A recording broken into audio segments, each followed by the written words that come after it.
Hello, welcome back to Teen Story Share. This week we're going to continue A Gentle Tyranny by Jess Corban. If you missed the first week of reading this book, it will be linked down below.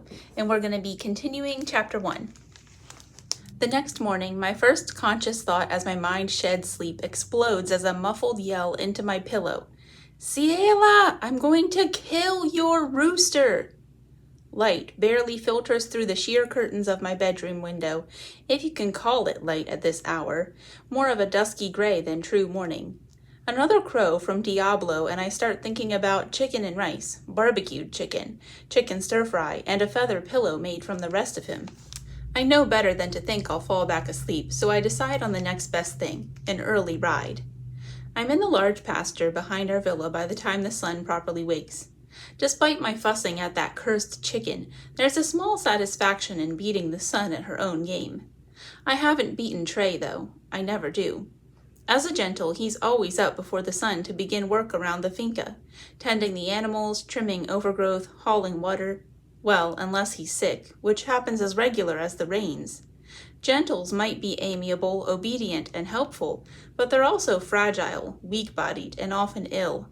I hate to say it, Mother insists I shouldn't, but some are frustratingly dim-witted too. It's like their minds are riddled with holes, losing streams of thought, forgetting the simplest instructions. Trey, though, he's not as bad as the others. He can't grow muscle any more than I can change the article that forbids our friendship. But when fate threw us together almost 5 years ago, his relative boldness caught me off guard. He was sharp for a gentle, or perhaps what he risked helped me see beyond what I expected him to be. He had stumbled upon me near the riverbank that day, next to a giant fig tree, where I had found one of our baby goats lying dead. The soft fur on its tiny body was mottled with blood, and flies were already gathering. I'm not usually overly emotional, but I had just fought with Mother. The sight really was awful for a 13-year-old, and for whatever other reasons, I found myself sobbing over it. Like, really sobbing, the blubbering mess kind of cry. Trey was walking a short distance from the bank with an armful of wood when he noticed me. He dropped his load and approached, timidly, without a word. Then he knelt down beside the tiny kid goat, took a broad stick, and started scraping the moist soil, stroke after stroke, until sweat trickled down his sun-leathered, freckled cheeks. When I realized what he was doing, giving a burial to an animal we would have burned or fed to the dogs, I knelt down too, helped him dig the deep grave and pile it with rocks to protect the corpse from scavengers. By the end, Trey's thin body was shaking with exertion, and that caught my attention too. Most gentles would have given up far sooner. I knew what I was risking by interacting with him. Despite my great respect for the articles, I guess I was too impertinent to keep them perfectly, even then. Or perhaps Mother's influence really had made me soft, as other women whispered when they thought we couldn't hear. After a while, I even got the nerve to ask him his name. I knew he had one. Mother always names her gentles. Trio, he had said. That's a funny name, I said, wiping the remnants of my cry on my shirt sleeve. Dom Pierce gave it to me. She said she hoped I'd live up to it. What does it mean? Faithful. He chanced upon me at the riverbank again after that, more and more often, until our meetings were orchestrated less by chance and more by intention. Unlikely though it is, our secret friendship works somehow. We enjoy each other's company when we can manage it. I speak to him as an equal, and he treats me as more than one, which admittedly feeds my ego. He's always looking for ways to make me laugh behind my tutor's back, calms me down when my temper flares, leaves little treasures where I'm sure to find them. I don't know why Mother chose faithful for this gentle, but he's lived up to it. I see him now across the field, his shaggy, straw-colored hair flopping over his face, as he leads a row of semi-obedient sheep. When he sees me, he crosses his eyes and blows out his cheeks, trying to coax a laugh. He doesn't dare wave, and I don't dare call to him, but his gesture lets me know I'm seen, and my smile tells him the same. I resume my search for the object of my pre-dawn expedition and find her cropping grass between 4 other mares. When Callisto hears me coming, she walks over with a pleased whinny. "You're not sleeping either, huh?" I rub her forelock, then down her neck, fingers pushing through one of the white patches on her Tobiano patterned coat. Maybe you'll accidentally step on that nasty rooster while we ride. I slip the braided neck rope over her head and swing onto her bare back. Let's go, beautiful. Callisto walks west through the pasture as her muscles warm. Howler monkey calls cut through the hum of insects and bird chatter. The air is heavy this morning. It may be the dry season, but we'll probably still get drenched by rain by noon. The endless wet is what makes Nede so beautiful, so lush, Mother says. But I prefer the dry days. Just another way we're complete opposites. Outside the south gate, Callisto moves faster, anticipating a return to my teak forest arena. Me, on the other hand, paranoia might be cousins with weakness, but I don't have the urge to return to my training grounds today. Not yet. I decide to follow a trail past the teak forest instead, opting for my favorite place on Mother's 300 hectares, a ridge overlooking Bay Terra. When I pass my obstacle course, my eyes thoroughly scan the thick wall of foliage for movement. Seeing nothing, I wonder again whether being lifted off the ground could have been a hallucination brought on by the smash to my still tender skull. I seriously consider this possibility for about 4 seconds. Then I notice the shirt I left on the stump yesterday is gone. That strange, bare-chested person and the other one, whether or not they were as strong and strange as I imagined, they did exist outside my mind, and they'd come back. Or maybe never left. Quit panicking, Reina. Of course they would come back for the shirt, I tell myself, irritated by the way my breaths have shallowed. I didn't get the impression they had much to spare. That doesn't mean they're still here.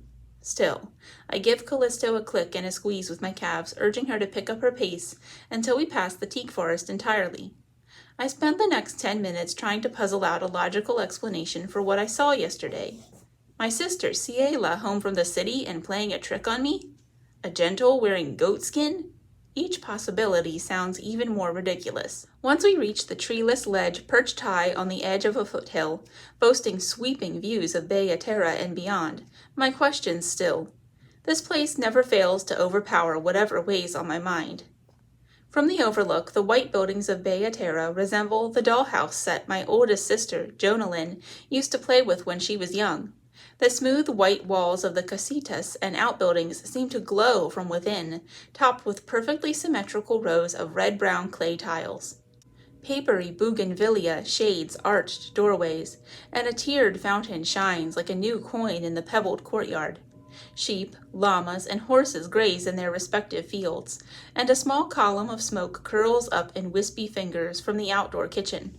The villa, schoolroom, stables, and other outbuildings lie tucked in the center of the surrounding fields, which are sectioned like a rolling, tightly stitched green quilt.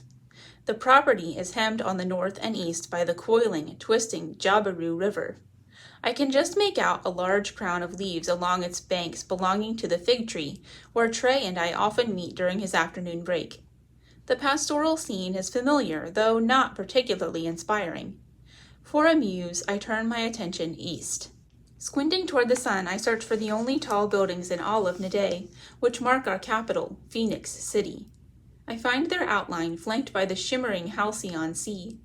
The city has always felt thrilling, a melody that sings to me, tempting me to dream of more than I have and more than I am. Today is different, though. Today I know that change is finally coming, and I welcome it. This simple life on the finca is quaint, serene even, but it isn't for me. The view is tolerable this morning, I'll give it that, but morning and evening light show off everyone's good side, and I don't trust them. Love a thing at noon, and your amour is real. Next week, I will have to decide on a destiny, my vocation, and ultimately, lifestyle. I know what Mother wants. She hopes I'll become a materno like her and my sister Jonalyn. Ciela chose Scientia and Medicini, working at the Center for Health Services, which isn't far removed, especially since she still comes home some weekends. She can't stand to be far from Mother for long. I don't resent them their choices. Their destinies complement them, like lime to avocado. Not only are there perks to being a materno, like our own rural finca, but nurture and care come naturally to the women in my family. 3 of them, anyway. I was 8 years old when I realized I was different from my sisters and mother, as unnatural as a filly born to a herd of sheep. We had attended a demonstration at the arena where the Alexia, all beauty and fierceness, rode their dark Lexander horses through intricate obstacles, pelting moving targets with arrows like their bows were extensions of themselves. I've been enamored with the Alexia ever since, hence my makeshift arena and weapons. If I'm honest, the Alexia scare as much as inspire me, but that life rings vastly more exciting than raising babies and managing a finca. And none of the other destinies, Scientia and Medicini, Politicos, Ad Artium, Gentle's Regimen, and the like, intrigue me much. Dom Bakshi, my tutor, urges me to reconsider. I suspect because of her loyalties to Mother. Some days, her certain disapproval is enough to steer me clear of the Alexia. Others, it draws me toward them. Today I'm not sure I'm ready to face the disappointment my choice would spark, and that makes me wonder if I understand the virtues at all. It's true that most of the other women in my family seem made to nurture. The clearest exception? Grandmother. It's a wonder she had a child at all, let alone two. I asked Mother about it once. She said matriarchs are required to give birth twice to improve the appeal to potential maternal recruits. It's difficult enough to maintain 30% of Nedeans in that destiny, she had said grimly. I wondered if she resented being a child birthed by law rather than choice. Regardless, the thought of grandmother choosing to mother anything goes against all sensibilities. Mother of Nede or not, she's about as tender as a teak tree. Mother once told me I remind her of grandmother. I wonder if that's what she meant. I must be taking too long admiring the view because Callisto gives a soft tug on the rope in my hands. She's often the more responsible of our duo. I reluctantly let her lead us down the trail, past my arena, quickly now, and back through the groves of fruit trees towards home. Chores are waiting, then studies, followed by the murder of a certain bronze-tailed rooster. You smell like you've been in the sheep field, Reina. Dom Bakshi's voice drifts flatly over the top of a large book, opened in front of her face so that a bouffant of shiny, gray-streaked black hair is the only visible part of her. Then your olfactory senses serve you well, Domina Bakshi, I tease, using her full title with a nasally, academic delivery. I only use Domina rather than Dom, the shortened version of a distinguished woman's prefix, when I'm being falsely dramatic. I dropped the accent to add, I marked the lambs, fed the dogs, and swept the villa too. I swear if Mother had her way, we'd do all the gentle's work for them. Dom Bakshi snaps shut the book, which appears drab and ancient next to her purple sari, draped over a peach-pink cropped bodice. She often resembles a passion flower next to Mother's simple maternal clothing, and I only wear what I can ride in, if I can help it. But Dom Bakshi's great-great-great-great-grandmother, or was it 5 greats, was a foremother from a land which wore such clothing. Not that all Nedeans wear the dress of their foremothers. Our climate isn't suited for most. Others carry on food traditions, still others dialects and songs. And some, like the Pierce line I descend from, a family marked by matriarchs and senators, prefer a blend of the best diversities Nede offers.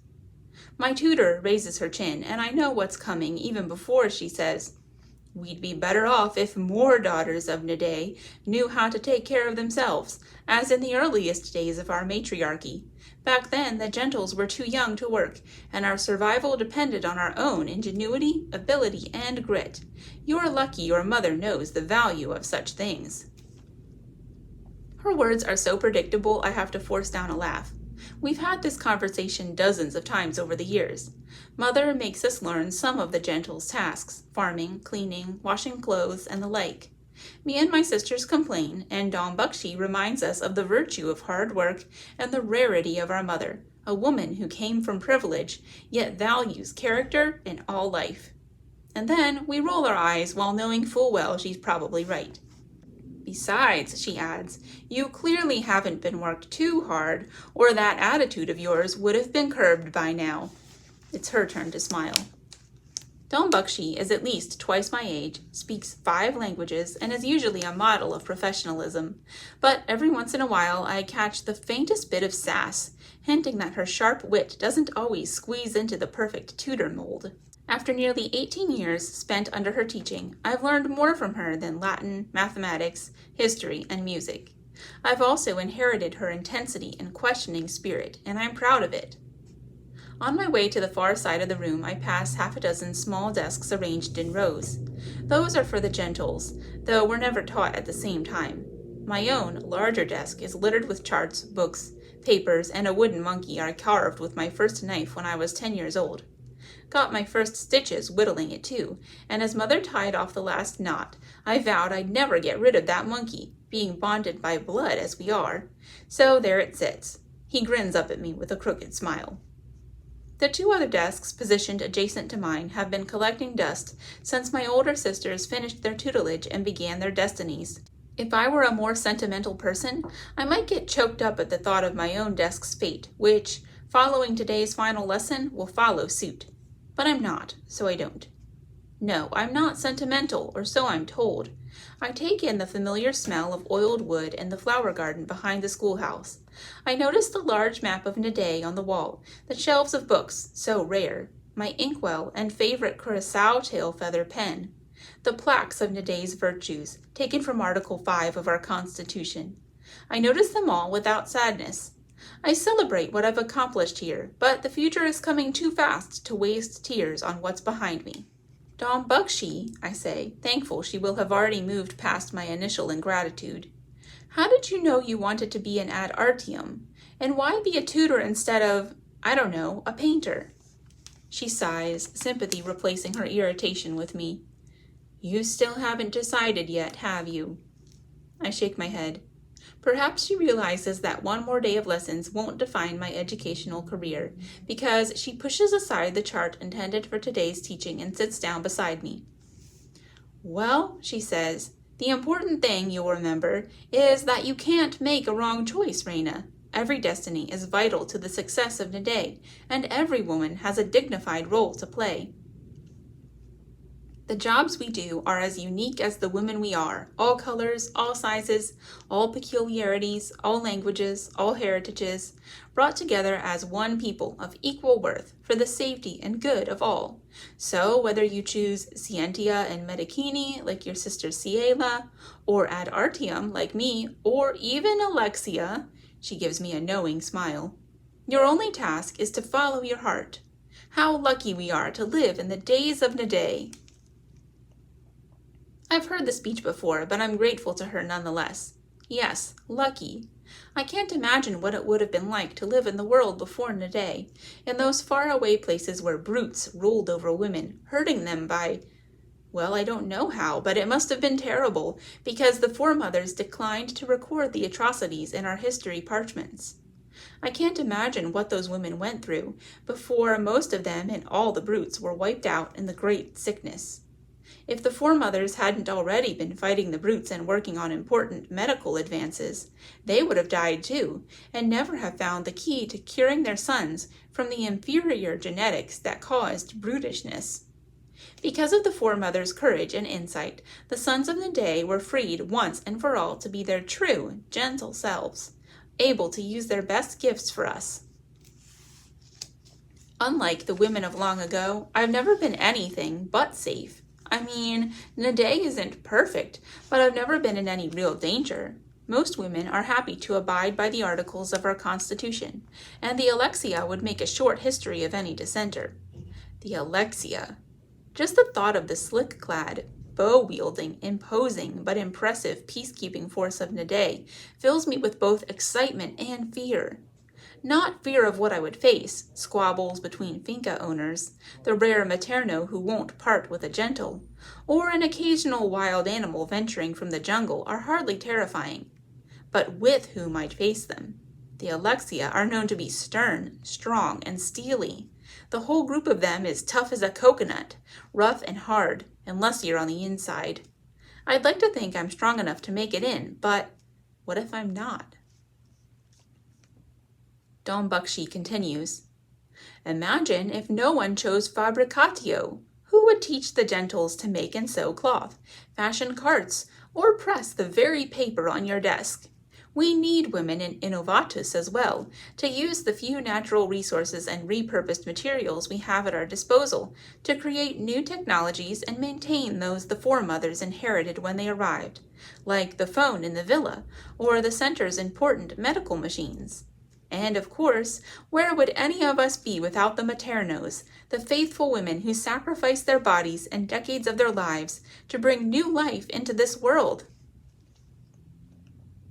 I try not to let my mind camp on the word materno, but despite Dom Bakshi's rousing speech, the name itself is so boring compared to the other destinies that I can't help but feel it doesn't belong. Materno might as well be called predictable, soft, or maybe just Leda, after Mother herself. As soon as I think that, guilt pricks my insides. That wasn't fair. See, I'm not patient or kind enough to be any good at nurturing, not even for the incentives. I'm sure I'll figure it out. I have a whole week anyway. That's practically a lifetime. I waggle an eyebrow at Dom Bakshi. She shakes her head. I feel better for her words of encouragement, though, just like I do after every time I fret with indecision and she gives me the "all of Nede is at your fingertips" speech. Because she's right. Nede is a remarkable place, diverse, safe, and full of possibilities. Whatever destiny I choose, I'll be okay. So, why do I fight this inner worry that none of them suit me exactly right? We spend the rest of my foiled lesson talking about life and destinies and the day. Dom Bakshi has taught me well, and I see her look of satisfaction as she dismisses me. I'm another job completed, I suppose. I gather the few books and papers I wish to keep, plus one wooden monkey, and leave the Beaterra schoolroom for the last time. All right, next time we'll start chapter 2 and find out how everything starts to change. Have a great weekend. Bye!